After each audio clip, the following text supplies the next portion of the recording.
Counseling. And just to let you guys know that this session is being recorded for educational purposes. Before I proceed, I would like to know if anyone of you would like to volunteer. I will give the scenario, and if anyone is interested in, performing, I'll be more than happy to guide and assist. Let's start now. And as you all know, I think I will not introduce myself once again. I have done that multiple times in the previous classes just to save time. So, as you all know, that I am also an IMG like you guys, and this is an overview of NAC. If anyone has any confusion till now, that what NAC is and how everything is, you can let me know, and I can elaborate on that more. But I think by now almost everyone knows that what it is and what it is about. So I'll be quickly going ahead, and the this is just a pattern that what kind of question stems you can have in NAC. This is a little slide about time division. I have already talked multiple times in my previous sessions as well about it. So let's talk about the topic today, which is asthma. Would anyone of you like to volunteer today? It's I'll give you the scenario. If anyone wants to volunteer, please let me know.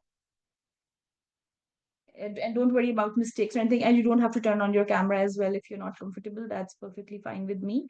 But it would be nice if someone can, volunteer. You can raise your hand or write in the chat box. And this would be your scenario that a 23-year-old James Gilbert comes to your office after getting discharged from emergency department due to an acute asthma exacerbation. Talk to him in the next 11 minutes. So do we have any volunteers? No one? I can volunteer if nobody else is. I'm not I'm not ready at all, but I'll try my best. That's perfectly fine. I always tell in all my classes that this is the best thing that you can do for yourself before NAC, that you have to, come out of that fear. So perfect. Okay, so Kurathulan, I have your hand raised as well. So Nagin, Kurathulan, do you have a question or you want to volunteer? No, I wanted to volunteer. Okay, Okay, so what we go can do ahead. is, If you're ready, go ahead. Yeah, I think it's better. any one of you can, decide among yourselves and let me know. Who is it?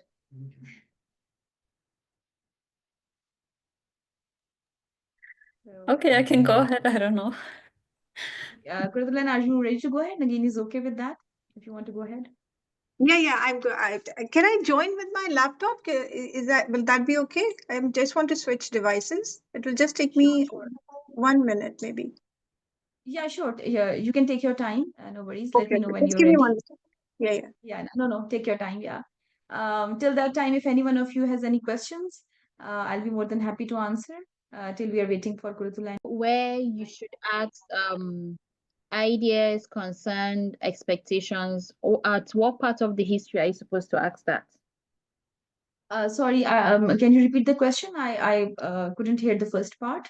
Where we are supposed to ask our patients ideas or ideas like what do you think is causing like your symptoms, and what are you concerned about? What are your expectations for these visits? At what part of the history taking are we supposed to ask that? Yeah, so what you can do is that you start when you start your station, okay? For example, if the scenario says that patient has a concern, or scenario says patient has pain or whatever, the key is that always enter and ask an open-ended question. Okay, don't give a statement to the patient that I know you are here because of this.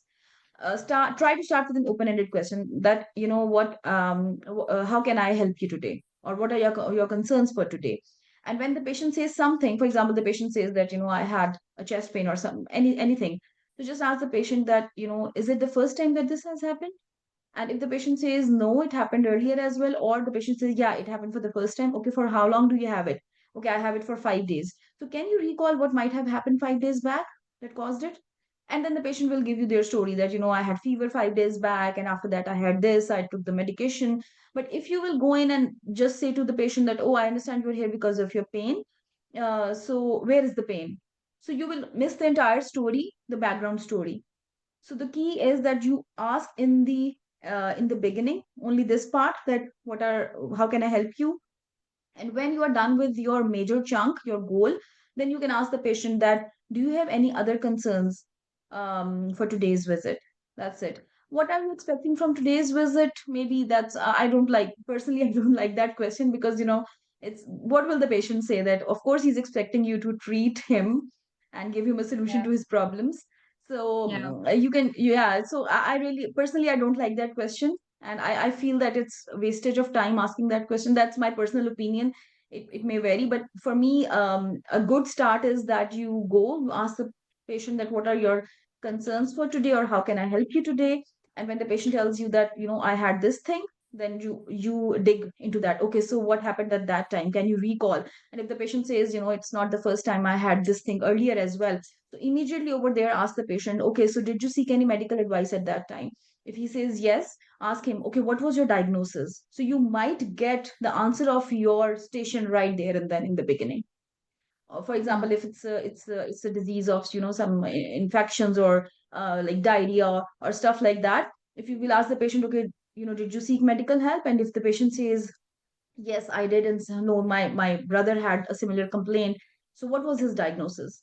So you will write there, and then you will get the answer that, okay, the whole family has it. It's maybe a breakout, or a breakout in the community or something. All So this right. is, personally, I feel, yeah. And in the end, before, when you're wrapping up the station, that's very important. When you're thanking the patient and wrapping up the station, just ask the patient that, I hope I was able to answer all your questions. Is there any other concern that you would like to, elaborate, or that you would like me to discuss with you? That will just give a closing. The patient would be like, no, no, I'm good. Or Okay. if Thank they you have so some, much. Because you're I welcome. noticed Okay, so in Gigi Med they always give scores for that. So I don't know if it's a UK thing or even in Canada we should do that. Like they're very specific. They always give marks for that. yeah, but like for in my exam as well, I didn't ask that question because I was not comfortable in asking this question. I was like, Oh, what am I, like, what the patient would yeah, because say? it Of sounds course, okay. Yeah, yeah. it's So for true. me, because yeah, it's very time oriented. So I don't Yeah. think so that yeah, a lot of I studied with a lot of groups. So some of the groups, they used to say, some of them would not say that. But I don't think Mm, so. You will lose any marks on this. You will lose marks if you are not ruling out abuse and stuff like that, and confidentiality, and you're not asking for vitals. Those are the things that will make you lose marks. But this is not mm. something that you should, and not about, yeah. So we have two questions in Thank the you so chat. much. Can we get heart murmurs?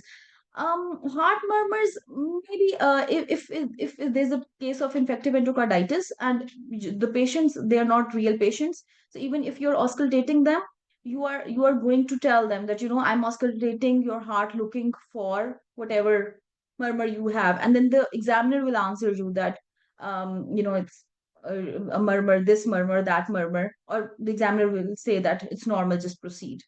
So you can just get it, like in cases of like infective endocarditis, maybe it's a new murmur or something like that, but not um, like the patient will not have them, because the patients are normal patients, they're just actors who are there. Okay, there's one more question. General question. In the physical exam, if the test is positive, do we repeat the maneuver? Example, if the straight leg raise test is positive, do we do the cross leg raise test as well? Yeah, so for, if it depends what you're doing. For example, if you're doing a test, and the examiner says, yes, that it's positive. So you if you have time, you can say that, to further confirm my diagnosis, I would like to do this test now.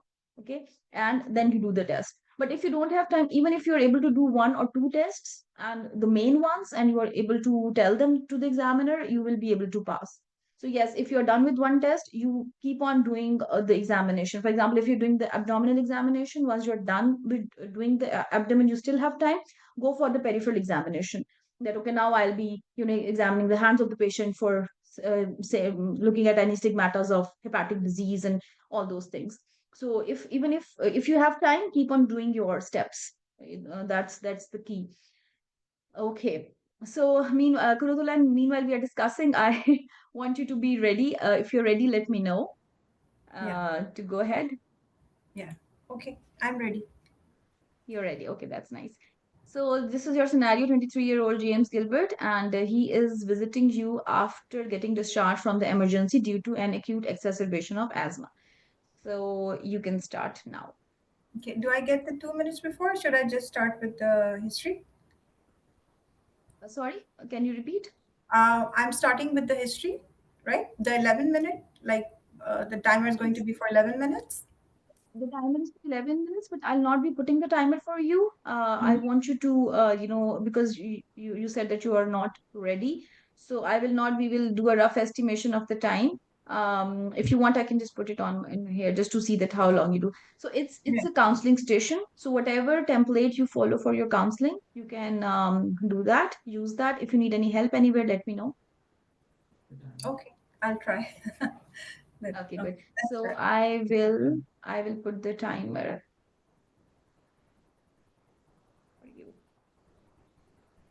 Okay, knock knock. I enter the room. I greet the examiner, give him my sticker, and then I sanitize my hands. Good morning. I'm Dr. Qureshi. I'm the physician on duty today.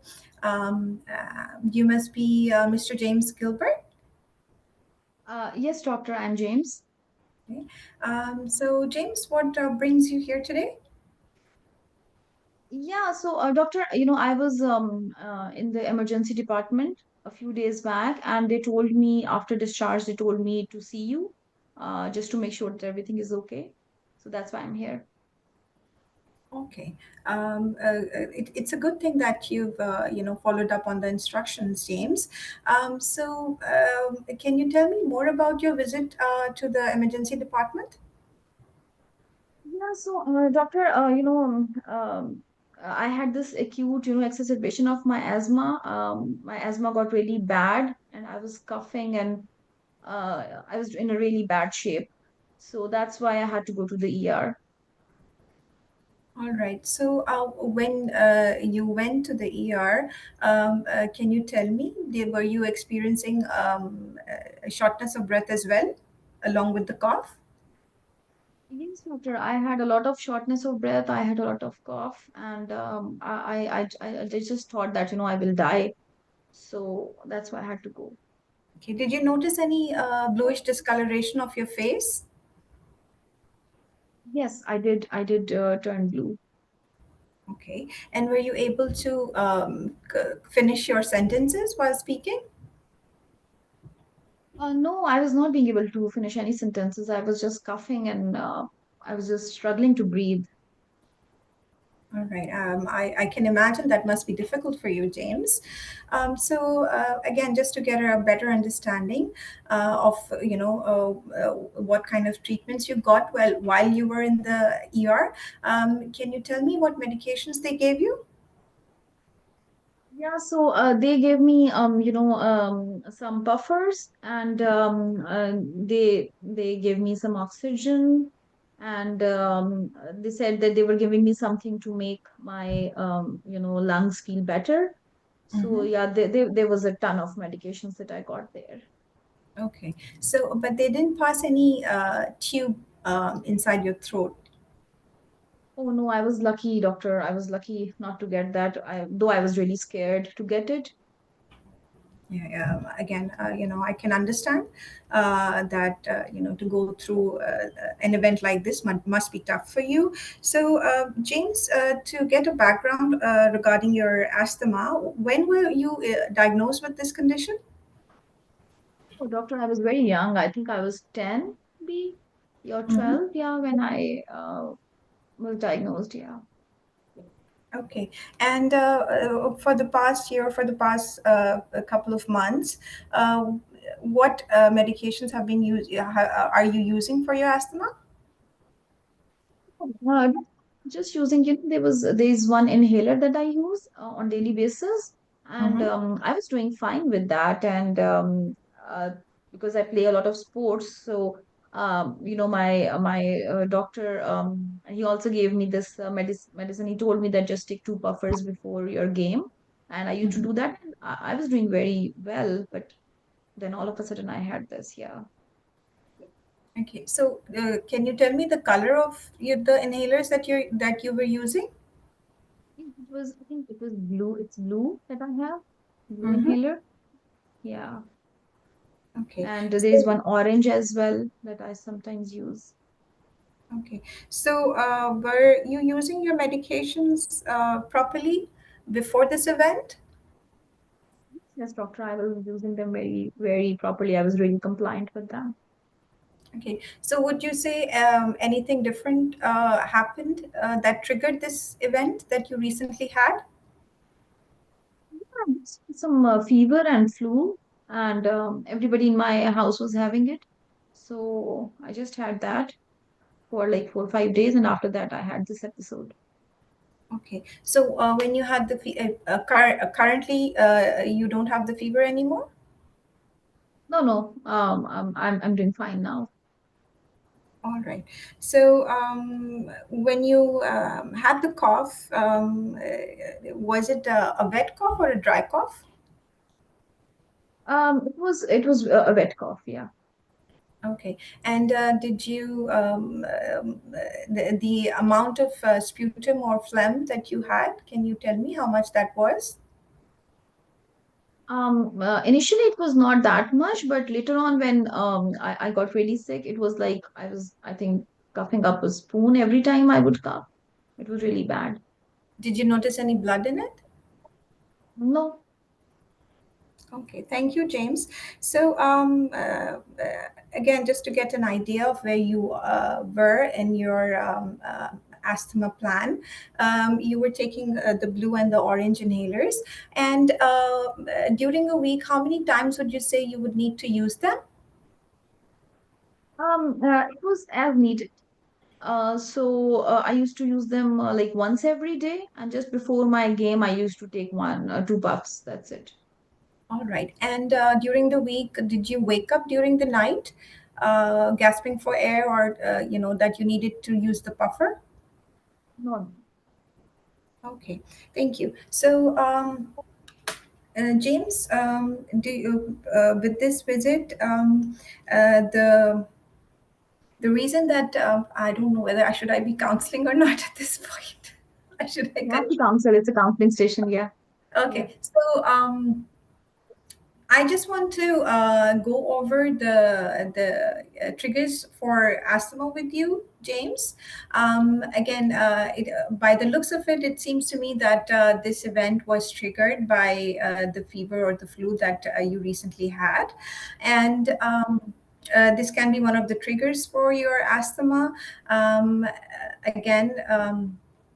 The other triggers for asthma could be exposure to cold, exercise, as you already know. Apart from that, it can be some medications such as over-the-counter aspirin, or even stress can be a trigger for asthma. Now, regarding that, I would also like to know if you've been up to date with your vaccinations, especially your flu shot or the pneumococcal vaccines. And I would also like to know, James, how you use your inhalers, and if you store them properly. Can you please tell me how you store your inhalers? Yeah, doctor, I have all those pamphlets and they are, on the fridge in my house. And my mom also really helps me with, keeping a track of that. So we know all the techniques and we put we store them very properly and we check all the expiry dates. So I'm good in that part. Yeah. Okay. And apart from that, do you have any questions for me? Any Yeah, concerns? my doctors in emergency, they were telling me that my family doctor will be discussing, asthma action plan with me. So I just wanted to know that what that is and how does that work? Yeah, so currently, like based on what you have told me, when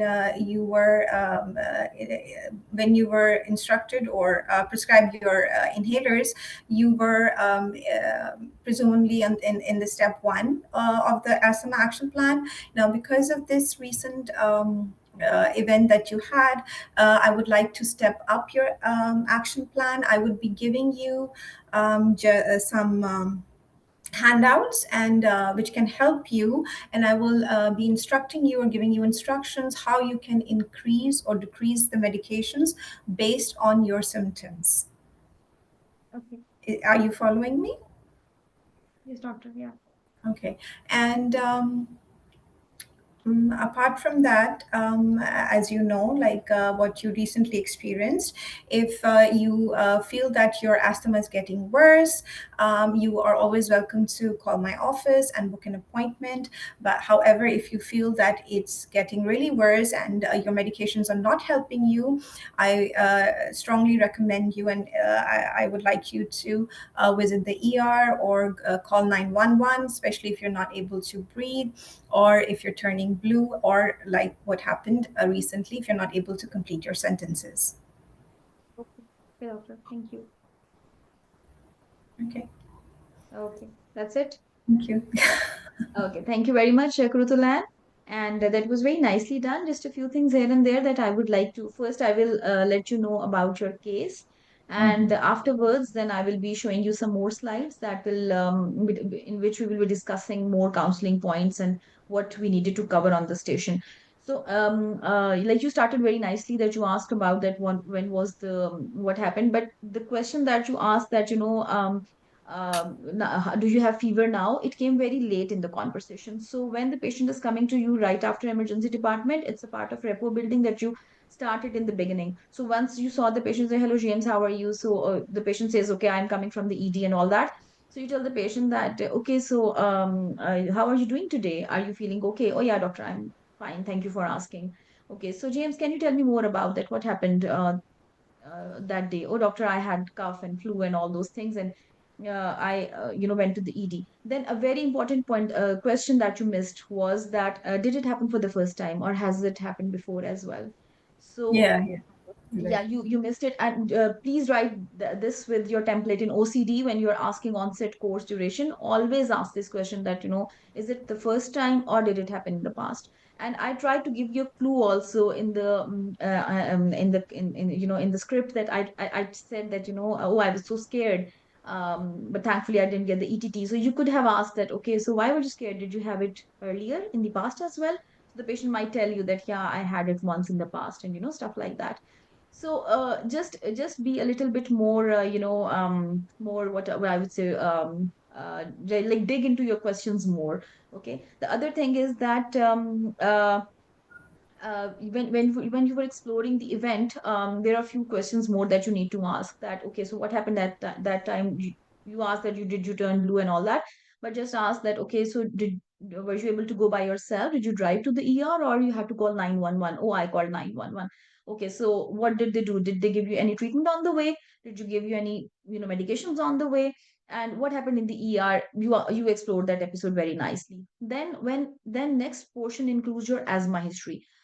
You covered a few points like nighttime symptoms, daytime symptoms, which were very nicely done. But other than that, a very important thing that you need to ask is that, okay, so you said your asthma was diagnosed when you were 10 years old. So when were your last PFTs, your pulmonary function tests? When were that? And do you use a peak flow meter? So the patient might tell you that, no, I'm not very consistent with using the peak flow meter. Okay, then James, I will also walk you through, how to use the peak flow meter in today's visit. But before that, I would like to discuss a few triggers. I know you're already, asthma, you are already diagnosed with it, but, every now and then it's a good thought just to, go through all the triggers just to make sure that we are not missing on anything. So, from whatever you have told me so far, I do feel that this was just due to your recent cold and flu that you had it as this asthma exacerbation. But there are some other triggers, and we have to keep them in mind as well. So, I would just like to remind you of all those triggers. So, there are outdoor triggers, there are indoor triggers, and then there can be stressors as well. So be careful in the pollen season, and don't avoid the areas where there is smoke, and avoid areas which are there are dust and construction sites. And then inside the house, I hope you don't have any new carpets, new pets, any new linens. So all those things, so all the triggers of asthma, just point them one by one, that just for the patient to know that these things, and for the examiner to know as well, that all those points. And then you can just you can just ask him that, okay, so and now since you are compliant with your medication and everything, so now I would like to discuss the asthma action plan with you. And you have to go through the asthma action plan. Okay, you have to tell the patient that this is the green zone, this is the yellow zone, this is the red zone, and from whatever symptoms you had, you were in the yellow zone right now. And I will show you the slides also, just to make it more comprehensive. So just tell the patient that you were in the yellow zone, and next time, whenever, if you feel that you are in the yellow zone, immediately call us, so that we can step up your regime and your medications, and because we don't want you to fall into the red zone the way way it happened right now. And then you can just tell the patient that I will also like to discuss how to use the peak flow meter, and I'll just walk you through how to use it. Let me help you in the office today. Let's use it together. And then I want you to be compliant with it. So all these few points here and there, just it will just make your counseling more comprehensive. So if I go to the next slide, so this is the script that I usually give to all my students in my class, like in my regular course that I teach. I give my students a script of counseling so that they have everything in hand. So this script is very useful because it can also come in some of the stations as post encounter. Because if your task is only to take history of the patient, for example, the patient comes and you have to take the history. So you will complete the history, and then in the post encounter, they can ask you that what is the asthma action plan, how to use a peak flow meter, and all that stuff. And the same scenario can also come as that the patient comes to you for a prescription refill and talk with the patient. So it can come in many different ways, but this script you can use it to cover a lot of areas. So you introduce yourself, you explored the event, then you asked about the asthma history, then the medications, then we talk about all the triggers, okay, in outdoor, indoor stressors, briefly pass medical family history, if you're doing a history station especially. Then this is the explanation of the medication, that there are two main types of medications for asthma: reliever inhalers and controllers. If the patients ask about side effects, then you respond about that also. You tell them that most asthma medications are safe and used as prescribed. You might notice mild side effects like dry throat, but we can adjust your treatment if needed.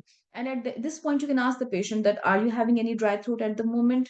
Do you feel any symptoms? No, doctor, I don't feel. I'm doing okay. Okay, that's good to know. Then you have inhalers, and I would recommend that you use a spacer with inhaled corticosteroids to reduce the risk of oral thrush, and rinse your mouth after using. So this should be a part of your counseling. You might get a counseling session about steroid as well. The patient is asking you about the steroid and all that. So prepare your steroid counseling as well. Next would be the step up therapy. You already told the patient about it. This is also good for your post encounter. They can ask you that, in this patient, what would you do, or would you step up or not, or whatever. And then based on this chart, as you ask the patient that, what are your nighttime symptoms, what are the daytime symptoms. So you can just give a statement that, based on whatever you've told me, I feel that your asthma falls in this the category of mild asthma, or moderate asthma, or severe asthma. So know this chart really well. Ask your questions and then tailor your answer according to this. Whatever the patient has told you, you can just say. And even in the post encounter, you can say that if the examiner asks you that, how would you treat this patient, just tell, because based on the symptoms of the patient, a patient falls in the category of mild, moderate, or severe, so I will be doing this. Okay, so this will give a more comprehensive and a nicer answer, to get you more points, and to differentiate your answer from other candidates. Okay, then this is you understand the patient concerns. I'd like to understand that what you already know about asthma.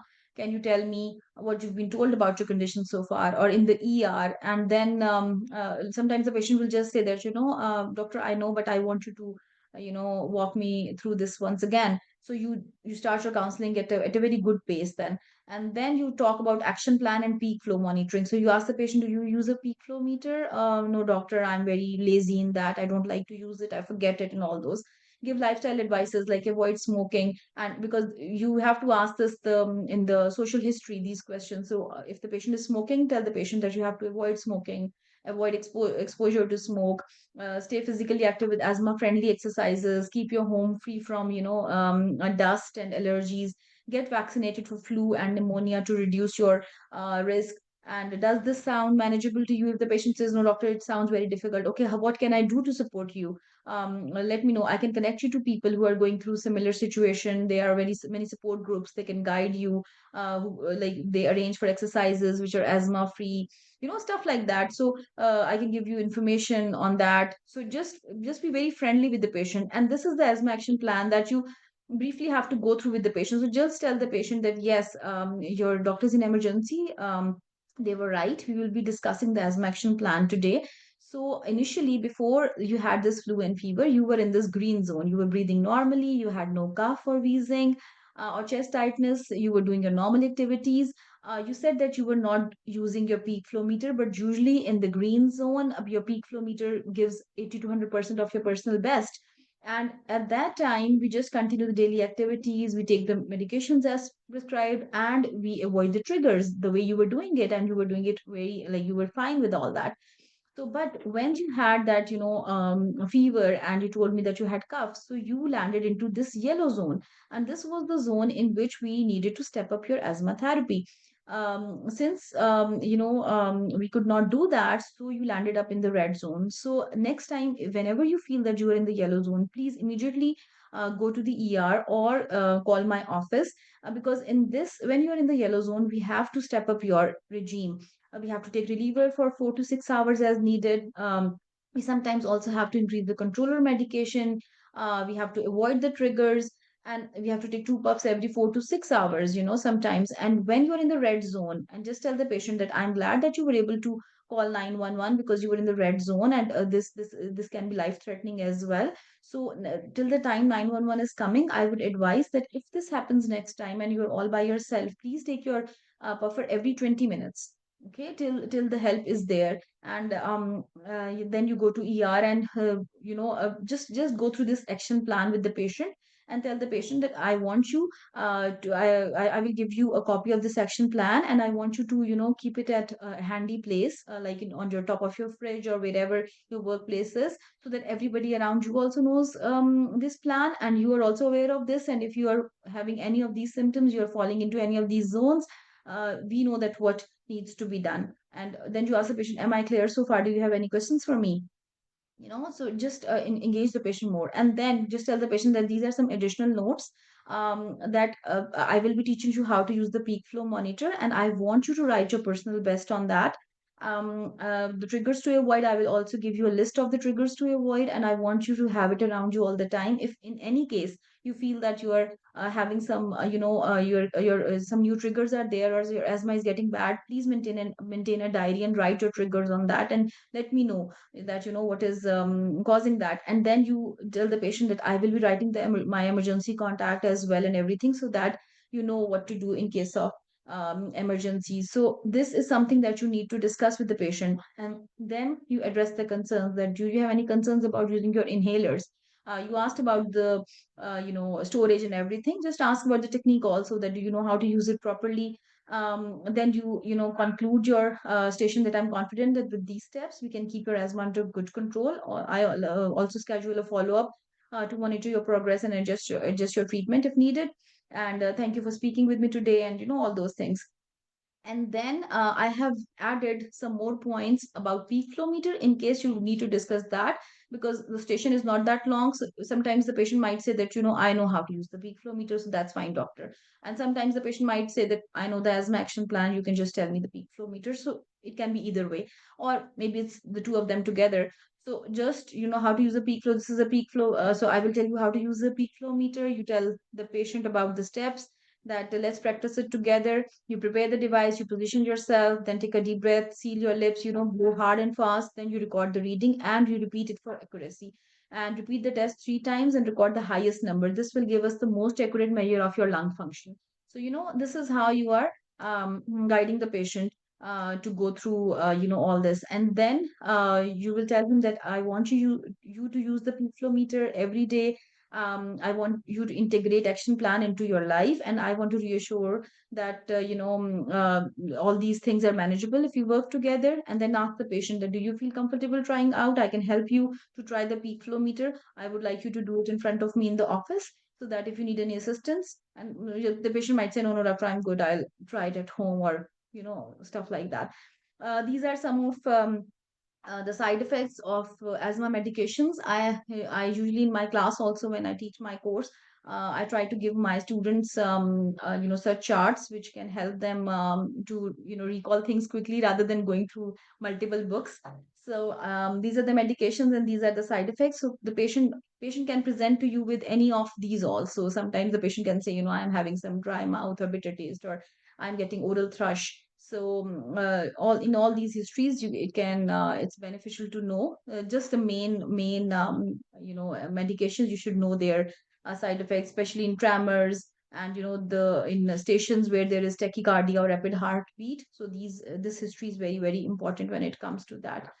So that was all about the asthma counseling. If you have any questions, I will be addressing them in a while. This is just the detail of the classes that I offer, the boot camp that I offer. Currently, I'm running one batch on the weekends that will end on March 2nd, I think. Yeah, 2nd or 3rd. And my second batch is starting from February 5th. It will go, it is on the weekdays, and timings are 11 to 2, Wednesdays and Thursdays, Calgary time. This batch will go up to April, and the fee for the entire course is 400, and I plan to cover 140 to 160 high yield cases. I give notes.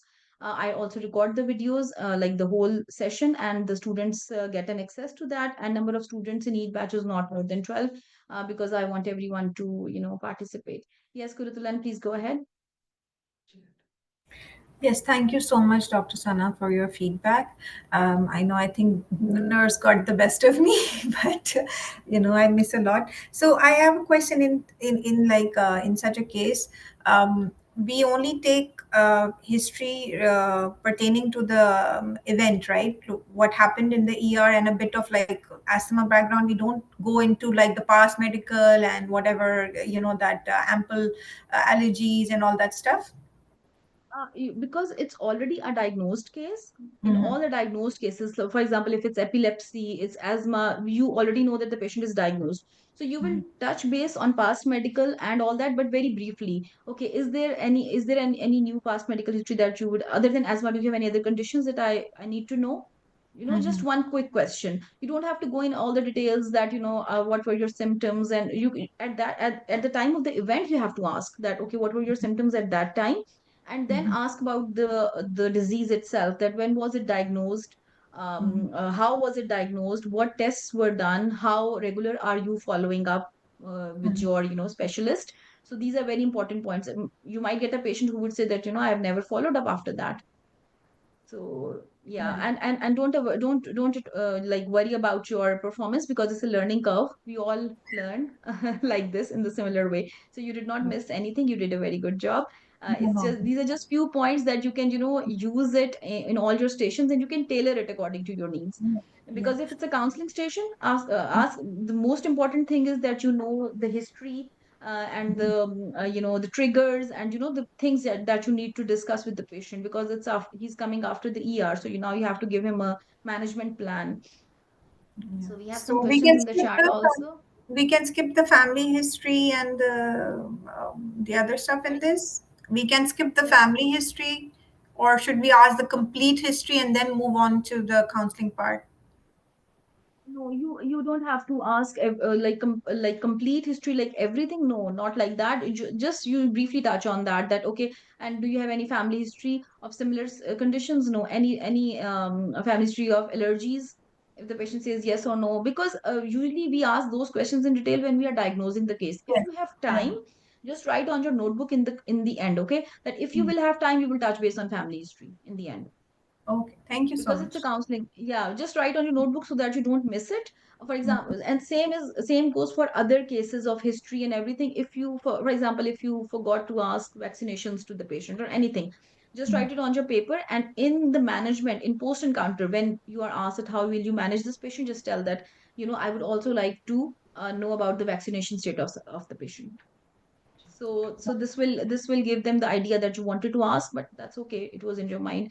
Okay, so we have a few questions. Yeah, what about GINA guidelines, ICS LABA, low to medium dose, ICS LABA, LAMA, medium, high dose. Yes, so the GINA guidelines, yes, you keep them in front of you and you see that if the patient has severe, moderate, or mild, and you can tell the patient that, I feel that you are in the moderate zone right now, so we will be stepping up, or we will be stepping down. You just need to know them on the top of your head to tell the patient. So yes, you have to tell them whatever you are adding or subtracting.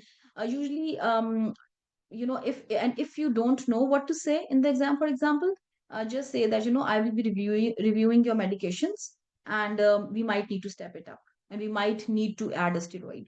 Okay, if you're confused about what to do, because it's very time limited thing. So these are various ways of tackling this. Okay, what is the next? How do we say all this in 11?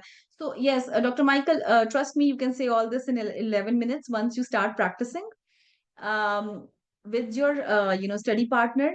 Then slowly and gradually you will get expert at it. This is how all of us have learned. So yes, you can say all that in 11 minutes, because your history will take up to 4 minutes, not more than that. It should not take more than 4 minutes. So when you are exploring the event, 4 minutes are done there. After that, you have 7 minutes for counseling, which is a lot of time. So you can say all that. Just practice your script very well.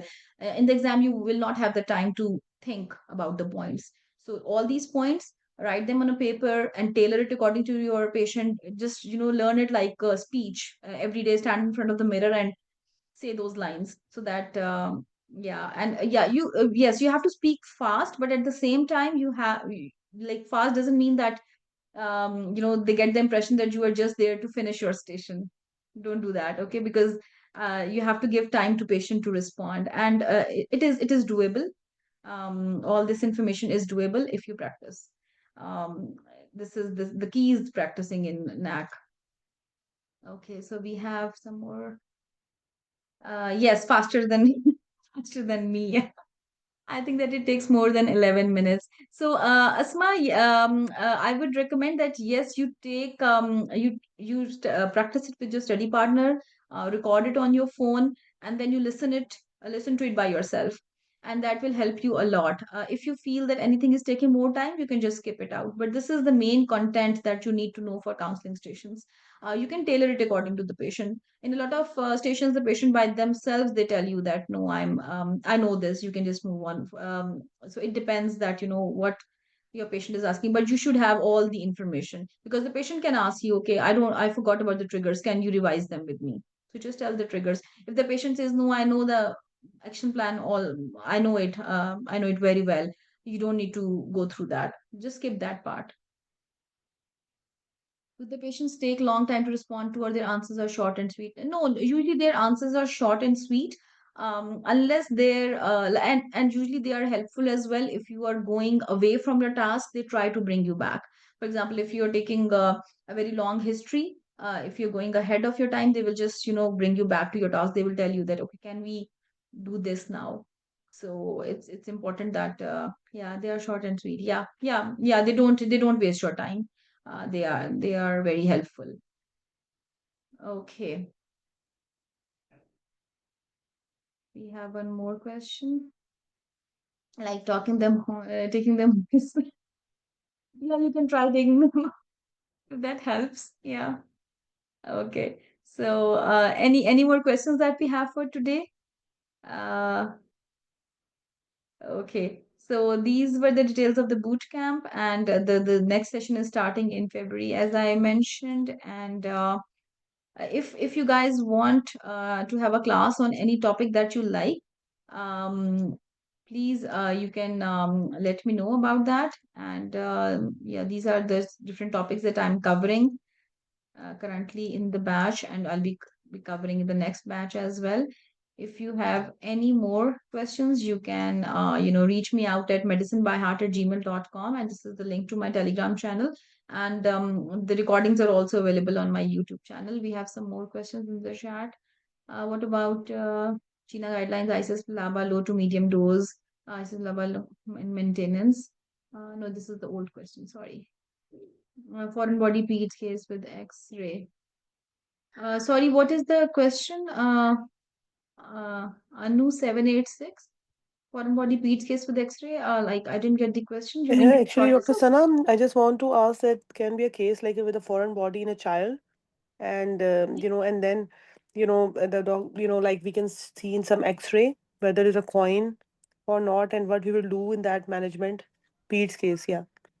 Yeah, you can have a PEDS case, and it is very common that you get. And in PEDS case, there is no patient; there are parents who are there. Yeah, So yeah. you will get teenagers, but the parents are there, so they will ask you. They will tell you that my child was having shortness of breath, and you are in the ER and stuff like that. So then you ask the PEDS history, the entire PEDS history, and in the post encounter, if there are two things that can happen. They can either give you an X-ray and Yeah. they will tell you how will you manage this patient. So in that case, you say that I see, do you describe the lesion, whatever it is, and based on the history, I feel that it is consistent with the diagnosis of a foreign body. So I would like to go ahead with the bronchoscopy in this patient. Yeah. And if you think that it is something else, for example, a steeple sign, or for Mm. example, there is no X-ray available, and they just tell you that it's a patient with shortness of breath in emergency, how would you manage? So whatever your differential diagnoses are, manage according to that. So tell them that my top two differentials are maybe croup and um, foreign bodies. So if it's a group, I will perform an X-ray. Start with ABCD. Always manage the patient when you're managing the patient. Always start with ABCD. Yeah. So just tell them that I will maintain the airway, and I will go for an X-ray and see if there is a foreign body. I will go for bronchoscopy. But if there is a steeple sign, I will, considering that it's a group or something, I would go for racemic epinephrine and steroids and all that stuff. So you Yeah. have to tailor your answer. Yeah. If they give you an X-ray, your life becomes easy. But if there is no X-ray, just Yes. tell your differentials. Yeah, and Okay. manage Thank you it. so much. No, thank you so much, Dr. Sana. Really appreciate. Yeah. Yeah, I mean, this is a very important scenario. Foreign body, PEDS cases, shortness of breath. It's a very important scenario. You can always get it in the exam.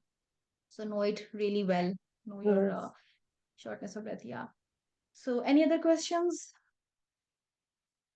Okay. So I think that was it for today, and we can just call it a night. If there is anything, just feel free to reach out to me, and yeah, I'll be looking forward for to see all of you for another class. We have something else in the chat box. Can you please do a gender dysphoria case next time? Sure, Nandini. I will prepare one, and maybe not next week, because usually whatever I'm teaching in my regular sessions, I usually extract the cases from there to make my life a bit easy. But I will do dysphoria. Yes, I will definitely do that. Maybe in coming 2-3 weeks. Chalega? Okay, Dottie. Okay, thank you. And Nandini, I used to miss all this conversation and comments from you. So I'm glad that you joined today. Okay, thank you, Farima, and I'll see you in the class tomorrow. And yeah, for everyone else, thank you very much for joining in. And we'll just call it a night. And I'll see you next time with probably with gender dysphoria. Okay, good night. Thanks, Dr. Sana. Have a good night. Good night. Bye.